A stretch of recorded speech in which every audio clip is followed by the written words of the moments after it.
love that you brought him into it because he doesn't get nearly the attention he deserves. Oftentimes, it's only when it's negative. In this case, he created a positive play for his team. It's a 5-receiver set. 3 to the left, 2 to the right. Here's Flacco. And this one complete to Smith. Give him a couple on the catch. It's 2nd and 8.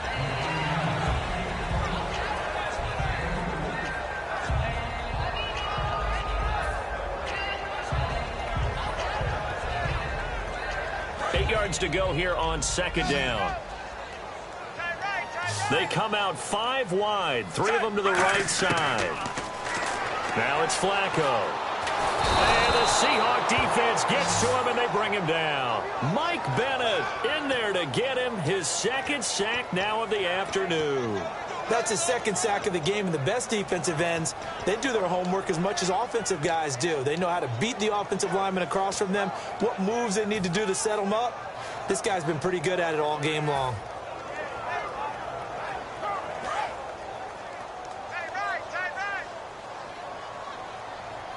And some secondary help here for the defense in the nickel on 3rd and long.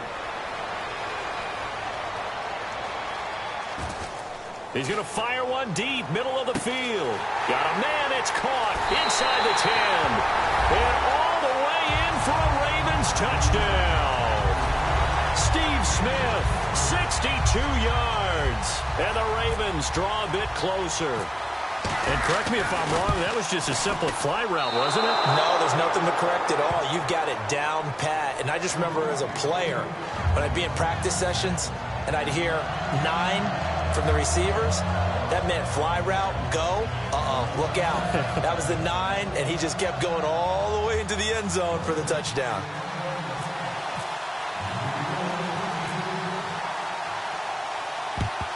And the Seahawks, looks like they've recovered. They have. I know they're down, but starting the 3rd quarter there with the onside kick, what'd you think? Well, I think that they're looking at it as we may not have as many possessions in this game as we want. There may be that sense and that feel that they've got to go ahead and make something happen. Steal a possession, try and steal some points, and get themselves right back in a position to try and win the game.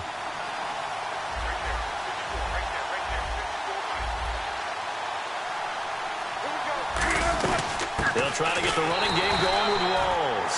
And very little there. He might have gotten a yard. Yeah, I think he got a yard to the 41.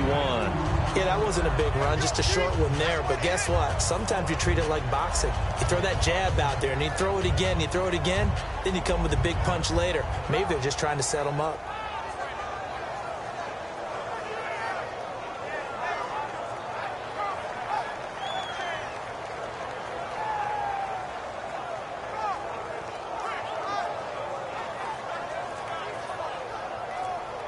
And after the play on the ground, that brings up 2nd down here.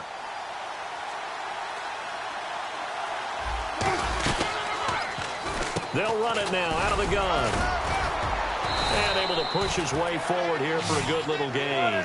Call it a pickup of 7, and that's going to bring up a 3rd down. And now they're in the hurry-up. They run with a power back, Rawls. And he gets it to the 32, good enough for a 1st down. They only get 2 there, but on 3rd and 1, that's all they needed to keep the drive going. I don't know about you, but that almost felt like old-time football there. 3rd and 2 is not necessarily just a running down anymore. A lot of times they want to throw the ball. They went back to the roots and powered forward and got the 1st down.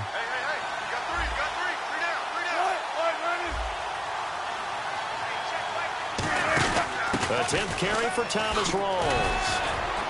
And a nifty little deep juke spin move. Not a great deal there on the back end, but a nice gain still. Back now in Baltimore. 2nd and just 1.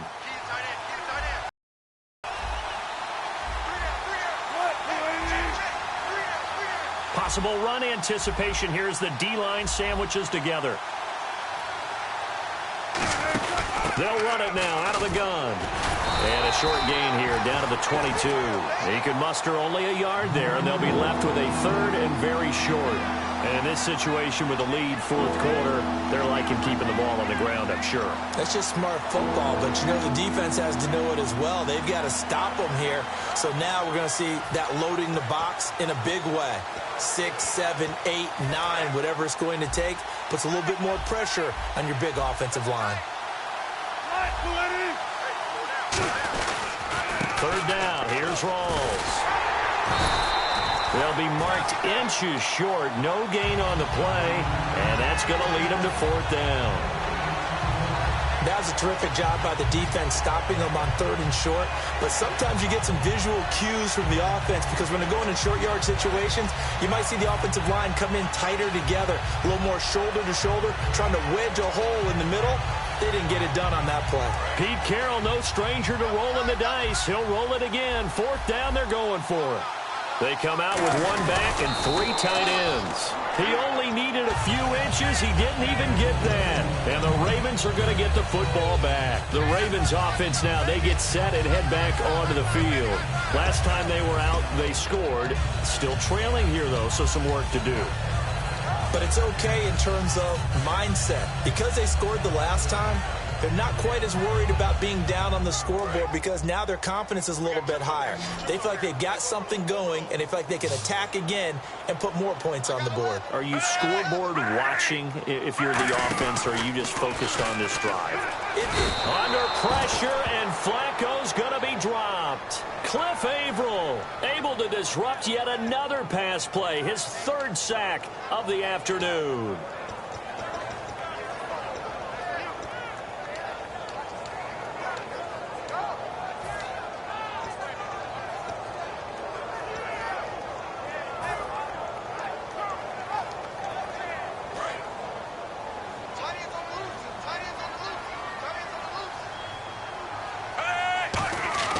Second down, Flacco now. Over the middle to Smith. And he's eventually brought down, but not before he reaches the 39, just shy of the 40. And they're going to hurry back to the line now. He had time, was able to survey the field and find a soft spot in that zone coverage. And that's where it gets difficult for a defender, Brandon. You go to your spots on the field. And no escaping this time as he'll go down. They got him for a sack. Cliff Averill. Who else? He's in there for his 4th sack of the afternoon.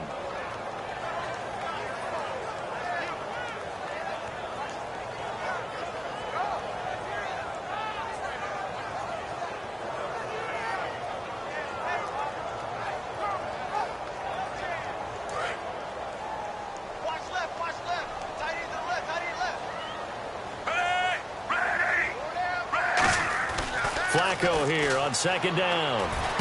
He's got Smith here. And he'll be taken down, but not before he gets into enemy territory. And with that last play, he's now up over that 300-yard mark. And in today's NFL, it almost feels routine. And I hate that when you talk about a 300-yard passing game. To me, 300 yards still signifies excellence, and he's achieved that in this performance.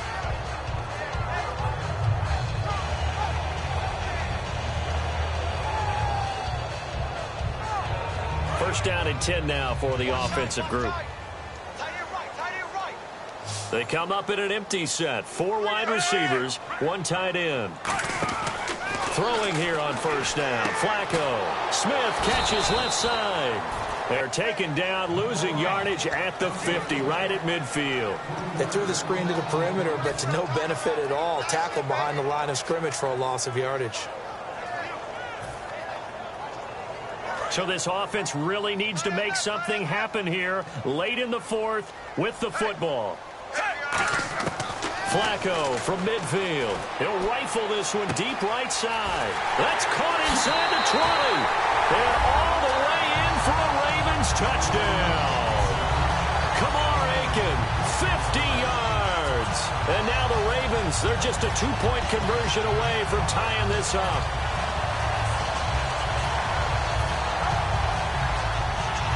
Here we go now as we get set for a big 2-point conversion.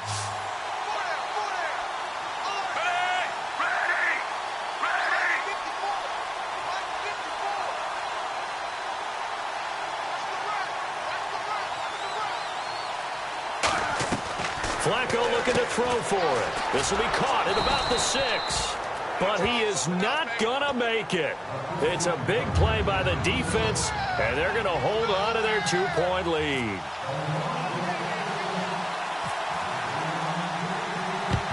And the Seahawks, looks like they've recovered. They have. And out now come the Seahawks. And last time this unit was out here, costly turnover, and then that turned into 6 points. They've got to make amends. And how many times have we sat in meetings with coaches and they use the term complementary football? Offense take care of the defense, defense take care of the offense. That didn't happen on the last possession. This is a chance for them to pick themselves back up and help their team. Yeah, we'll see if they can recoup and recover. Now Wilson. A hit as he throws there, incomplete. The intended target, Doug Baldwin. And that'll bring up 2nd down. It's a tried-and-true formula, and I don't think it'll change for as long as we play football. If someone's trying to throw the ball and you can put pressure on them and make it tough, that's only going to help your defense. Yeah, he's since being hurried. He got rid of it before taking the hit, but incomplete. And he'll slide down to avoid the contact. It's a gain of 11 yards that time, and it produces a new set of downs. Time for a break. We're back to see what happens after this.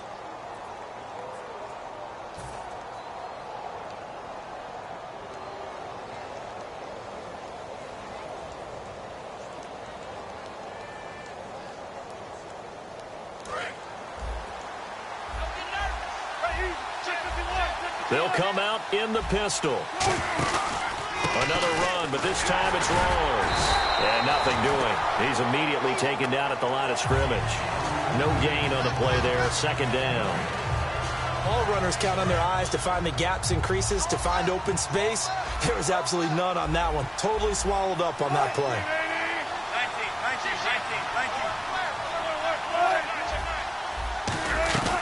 They'll run it now out of the gun.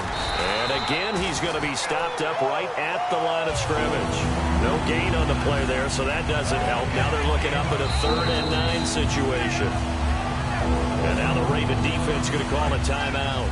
It's just their first. They've got 2 more to use here in the final stages. And defensively, it's a nickel formation here on 3rd down and 9. And this is going to be incomplete.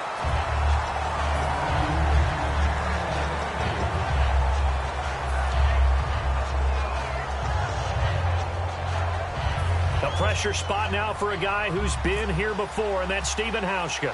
From the right hash, it's a 46-yard attempt. And this will split the uprights. It's right down the middle, and that will push the lead up to 5. So they get the 3 here, but you wonder whether that's going to be enough. Yeah, I mean, you've now made it so they need a touchdown rather than a field goal to catch them. But you're right. If they'd gotten 6 out of that drive, this would be a much different game. Here comes the Raven offense now, ready for another possession. They're down here in a 1-score game, but the time, it's a factor, but it's not a huge factor right now, is it? It's really not, because this amount of time gives them a chance to run their offense, to go through play sequences. And this is what they work on every week in practice, usually on a Friday. They go over this type of a situation, late game situation. What are we going to do when we have the opportunity? They've called these plays a bunch of times. Now's their chance to execute them. Yeah, they have the opportunity now. Here's the execution.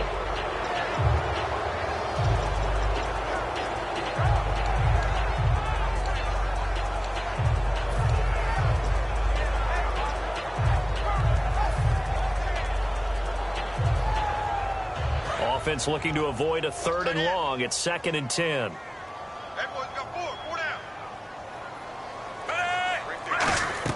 They'll look to throw. Forced out to his left. Catch left side here by Aiken. A good pickup there of 20 yards. On any given pass play, you never know exactly where your exit points are going to be. On this play, it was flushed to his left, still on the run, able to accurately throw the football for a nice 1st down. And now a 1st down following that long gain. Another pistol look here. Back to throw. Throwing into traffic there, and that's complete. Give him 11 yards that time and a new set of downs. They gave up the completion there, but this is what zone defenses count on. Catching the ball and not much run after the catch. He's going to let it fly. Kamar Aiken, the intended receiver. So they took a shot on first down, but couldn't connect. The best receivers we know always tease their quarterbacks that, hey, no matter what you do, you cannot overthrow me. But guess what? That's exactly what happened on that play. Normally, they time it up pretty well, but on that one, he just overshot it. So the incomplete pass brings up second down.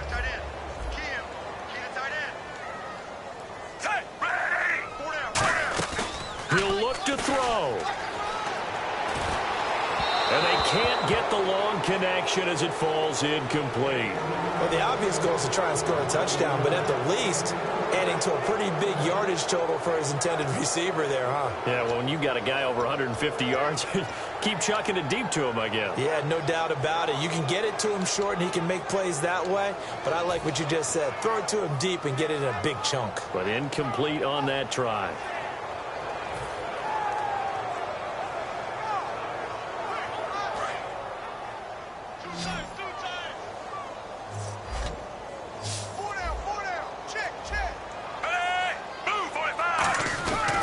To throw. Going down the middle, and it's complete. Now hold everything here. We're going to get a timeout by the offense. That'll leave them with just one remaining in this fourth quarter of play. So here we go, 1st and 10 now. Hey.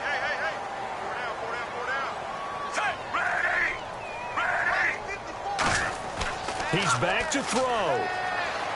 Deep drop. And he's got it. It's caught for a touchdown. And they have taken the lead here in the final seconds. So with next to nothing left on the clock, they get Charles what should be the game-winning touchdown catch. That felt so much like practice and preparation coming to get time.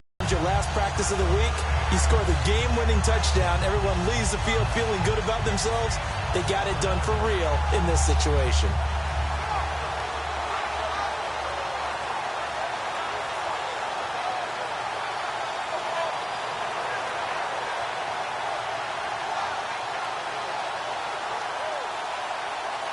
And they will line up now for the two-point try.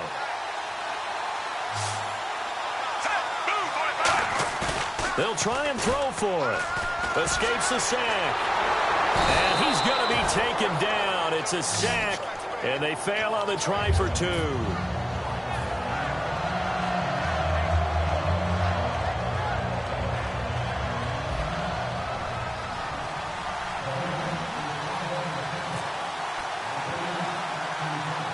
Tucker now to kick it away following the touchdown. It's a very short kick, taken right at the 20.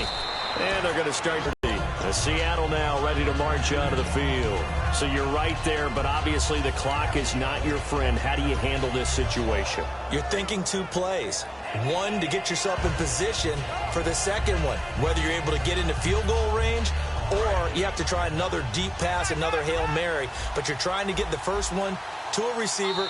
Now hang on here. Timeout called by the defense. It'll be their 3rd and final timeout, so as they talk things over, we'll step aside.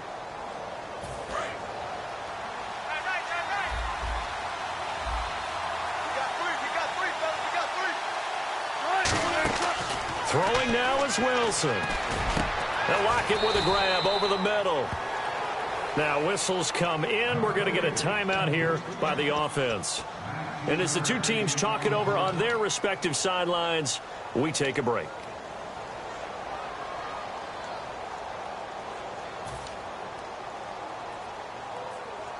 Fresh set of downs here. Looks like the defense in press coverage here.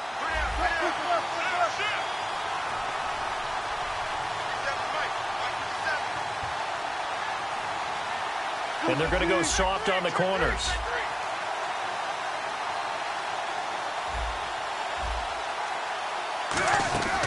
One last shot for Wilson. It's caught on the left side by Baldwin.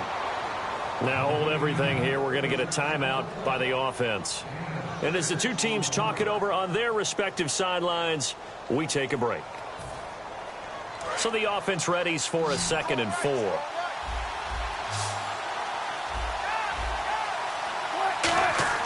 One final shot. They'll look to throw. Now a desperation throw deep downfield. And, a crusher there as it's intercepted. Picked off by the longtime Charger, Eric Weddle. And that is going to seal this victory as time runs out. Well, we were on hand for a fun and entertaining game here, coming down really to that last play. Great job defensively to get the pick and seal it. And we know that every play during a game matters. You're never sure which one's going to be one of the key ones. But at the end of the game, when you analyze it, 3, 4, 5 plays are going to be the ones you focus on. And that last play was one of them. The last shot had to take it, and they came up with the interception and sealed their victory.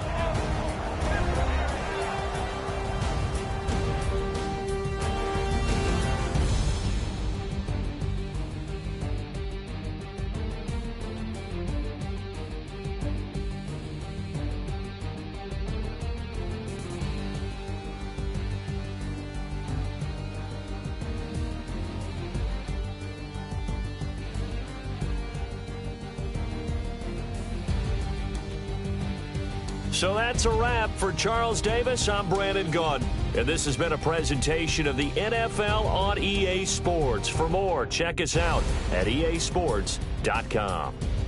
The Ravens are victorious here as we say so long from Baltimore.